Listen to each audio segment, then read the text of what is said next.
मालेगाव बॉम्बस्फोटाचं जे आहे ते परमबीर सिंग कनेक्शन पुढे आलेलं आहे की त्यावेळेस राष्ट्रीय स्वयंसेवक संघाचे जे सरसंघचालक आहेत मोहन भागवत त्यांना मुंबईमध्ये उचलून आणण्याचे आदेश दिलेले होते, मात्र मुजवर यांनी त्याचं पालन केलं नाही म्हणून त्यांना गोवण्यात आलं, अशा पद्धतीचा आरोप करण्यात येतोय. काय तथ्य आहे? परमबीर सिंग IPS अधिकारी हे भाजपचे हस्तक होते आणि त्यांनी कधीच पोलिसांसाठी काम केलं नाही, त्यांनी राज्याच्या जनतेसाठी काम केलं नाही आणि त्यांनी जो मुंबई पोलीस कमिशनर असताना त्यांनी ज्या पद्धतीनं आपल्या पदाचा दुरुपयोग केला तो स्पष्ट झालेला आहे आणि आखरी त्यांना फरारी म्हणून घोषित करावं लागलं होतं.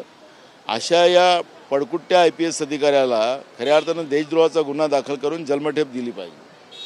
नानाभाऊ, नागपूर दंगलीवरून वेगवेगळे कनेक्शन जे आहे ते समोर येत आहेत, मग बांगलादेशी कनेक्शन जे आहे त्याची चर्चा केली जाते. तुम्हाला काय पळ काढतंय? हे सरकार प्रायोजित घटना नागपूरची आहे. सरकार या सगळ्या घटनेतून पळ काढायला पाहतोय की नागपूरच्या घटनेवरून सरकार जे आहे ते पळ काढतंय अशी प्रतिक्रिया नाना पटोले यांनी दिल्यास पाहायला मिळते. कॅमेरा पर्सन योगेश सोने, प्रदीप कापसे, TV9 मराठी, मुंबई.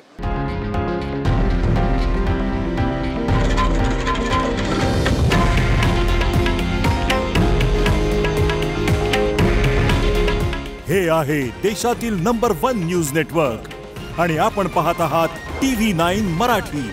काळजी तुमची, हित महाराष्ट्राचं.